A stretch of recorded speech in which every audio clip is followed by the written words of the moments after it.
Friends, welcome to my YouTube channel go for success. आज मैं आपको बताऊंगी कि वो कौन से मौलिक अधिकार हैं जो केवल हमारे भारतीयों को प्राप्त है, विदेशियों को प्राप्त नहीं है। यानी कि वो कौन कौन से मौलिक अधिकार दिए गए हैं जिनका लाभ सिर्फ भारतीय ले सकते हैं, यानी कि भारतीय नागरिक ही ले सकते हैं, वो विदेशियों पर लागू नहीं होते। तो आज उन्हीं अधिकारों को मैं बताऊंगी। ठीक है, तो वीडियो स्टार्ट करने से पहले मैंने मौलिक अधिकार से संबंधित बहुत सारी वीडियोस बनाई हुई हैं जिनका लिंक मैंने आई बटन और डिस्क्रिप्शन में दिया हुआ है, आप वहां जाके देख सकते हैं। तो चलिए मैं इस वीडियो को स्टार्ट करती हूं। तो इसमें है सबसे पहले अनुच्छेद 15 यानी कि आर्टिकल 15, मतलब है सामाजिक समानता यानी कि सोशल इक्वालिटी। ठीक है, तो धर्म, जाति, लिंग या जन्म स्थान के द्वारा भेदभाव करने पर निषेध है। यानी कि हमारे भारत में सामाजिक समानता दी गई है प्रत्येक नागरिक को, किसी को उनके धर्म के आधार पे, जाति के आधार पे, यानी कि स्त्री पुरुष के आधार पे, यानी कि जन्म स्थान के आधार पे भेदभाव करने पर निषेध है। यानी कि आप उनसे भेदभाव नहीं कर सकते। ठीक है, भेदभाव करने का मतलब है कि अगर कोई रेस्टोरेंट खोला गया है, ठीक है, तो आप ऐसा बिल्कुल नहीं कर सकते कि बड़ी जात का आदमी यहाँ आके खाएगा, छोटी जात के लोग नहीं आएंगे, या फिर गोरे लोग आएंगे, काले लोग नहीं आएंगे, या फिर हो सकता है कि कोई धर्म विशेष हो कि इस धर्म का व्यक्ति ना आए, या फिर हो सकता है कि आप केरला के हैं तो आप केरला के लोग यहाँ नहीं आएंगे, दिल्ली के लोग यहाँ नहीं आएंगे। आप ऐसा भेदभाव नहीं कर सकते, सभी को समान अधिकार दिया गया। यानी कि सामाजिक समानता, समाज में प्रत्येक व्यक्ति को सामाजिक समानता दी जाएगी। यानी होटल, रेस्टोरेंट आदि स्थानों पर भेदभाव नहीं किया जाएगा। ठीक है, इसी को सामाजिक समानता दी गई है हमारे आर्टिकल 15 में, हमारे अनुच्छेद 15 में। लेकिन यह समानता विदेशियों के लिए नहीं है। यह आर्टिकल 15 विदेशियों पर लागू नहीं होता। ठीक है, ये सिर्फ भारतीय नागरिकों के लिए है, आप इसे जरूर याद रखिएगा। उसके बाद आता है दूसरा, देखते हैं वो कौन सा है जो भारतीय नागरिकों के अलावा विदेशियों पर लागू नहीं होता। में सरकारी अवसरों की समानता यानी कि इक्वल अपॉर्चुनिटी इन एम्प्लॉयमेंट, सरकारी अवसरों की समानता। तो ये जाहिर सी बात है, ये बोलने की जरूरत ही नहीं है। अगर हमारे गवर्नमेंट ने किसी भी प्रकार की सरकारी पद को निकाला है, ठीक है, तो उस पे अधिकार सिर्फ भारतीयों का है क्योंकि वो सरकारी चीज है। ठीक है, तो इसमें विदेशियों का अधिकार नहीं होगा, उनको इसकी समानता का अधिकार नहीं मिलेगा। ठीक है, वो सिर्फ भारतीयों के लिए है। तो यह आर्टिकल 16 भी विदेशियों पर लागू नहीं होता, ये सिर्फ हमारे देश के नागरिकों के लिए है। ठीक है, आगे देखेंगे तीसरा अधिकार कौन सा दिया गया है।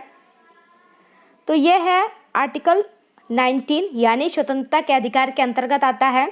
और इसमें यह है आर्टिकल 19, वाक एवं अभिव्यक्ति, सम्मेलन, संघ, संचरण, निवास व वित्तीय की स्वतंत्रता, जो कि भारतीयों के लिए दी गई है। ठीक है, लेकिन यह विदेशियों पर लागू नहीं होगा। इसमें क्या क्या है एक एक करके जल्दी से मैं आपको बता देती हूँ। वाक अभिव्यक्ति की स्वतंत्रता, यानी कि वाक अभिव्यक्ति की स्वतंत्रता दी गई है। विचार अभिव्यक्ति की स्वतंत्रता का अधिकार है, यानी कि प्रत्येक व्यक्ति को अपनी बात कहने रखने का अधिकार है, वो कहीं भी भाषण वगैरह दे सकता है, लेकिन शांतिपूर्ण ढंग से। लेकिन यह बात विदेशियों पर लागू नहीं होती है, सिर्फ भारतीय नागरिकों के लिए है। यानी कि कोई भी विदेशी हमारे देश में आके इस प्रकार का कोई भी कार्य नहीं कर सकता, उसको आज़ादी नहीं है। सम्मेलन, शांतिपूर्ण सम्मेलन की स्वतंत्रता का अधिकार, यानी कि कोई भी व्यक्ति, हमारे भारत का कोई भी व्यक्ति शांतिपूर्ण ढंग से, बिना हथियार के, बिना लड़ाई झगड़े के, बिना किसी दंगे फसाद के शांतिपूर्ण ढंग से सम्मेलन कर सकता है भारत के किसी भी हिस्से में। ठीक है, तो यह भारतीयों के लिए है, विदेशियों के लिए नहीं। यह विदेशियों पर लागू नहीं होता, यह सम्मेलन नहीं कर सकते।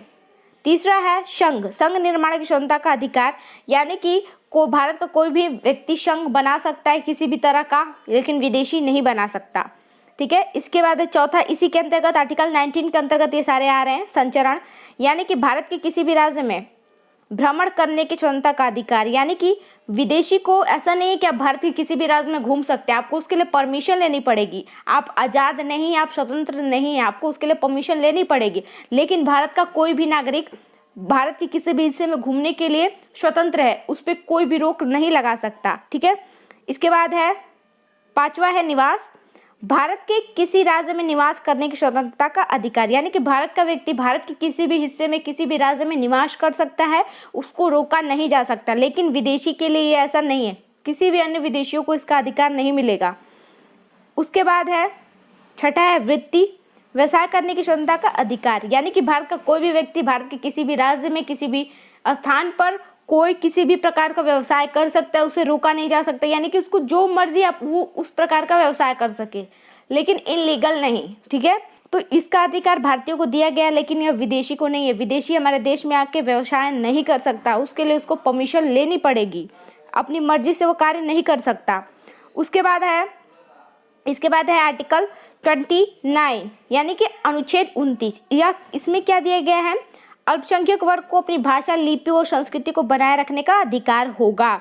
यानी कि जो अल्पसंख्यक वर्ग है, जिनकी संख्या कम है, जाति के हिसाब से, धर्म के हिसाब से, भाषा के हिसाब से, तो उनको क्या है, अधिकार दिया गया कि वो अपनी भाषा, लिपि को, संस्कृति को सुरक्षित कर सकते हैं, विद्यालय खोल सकते हैं, संस्था खोल सकते हैं अपनी भाषा, लिपि को सुरक्षित रखने के लिए, तो उनको अधिकार है। लेकिन यह विदेशियों पर लागू नहीं होता, ये सिर्फ भारतीय नागरिकों के लिए है। ठीक है, अनुच्छेद 29। उसके बाद अगला कौन सा अनुच्छेद है, तो यह है आर्टिकल 30।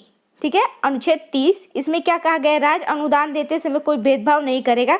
यानी कि राज्य जब सब्सिडी देगा किसी भी प्रकार से किसी भी व्यक्ति को, यानी किसी विद्यालय को, किसी संस्था को, तो क्या भेदभाव नहीं करेगा, जाति, धर्म, भाषा, लिंग, स्थान आदि के आधार पर भेदभाव नहीं करेगा। अल्पसंख्यक वर्ग के साथ भी भेदभाव नहीं करेगा। लेकिन यह आर्टिकल सिर्फ भारतीयों के लिए है, ना कि विदेशियों के लिए, तो यह भी विदेशियों पर लागू नहीं होता।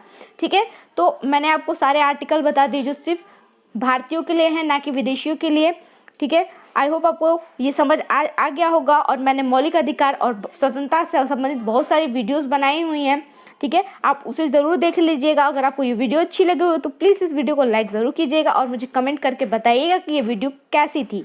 ठीक है, अगर आप मेरे चैनल पर नए हैं तो प्लीज़ मेरे चैनल को सब्सक्राइब कीजिएगा, साथ ही साथ बेल आइकन प्रेस कर दीजिएगा, जिससे आपको मेरे वीडियो की नोटिफिकेशन सबसे पहले मिलती रहे। Thanks for watching.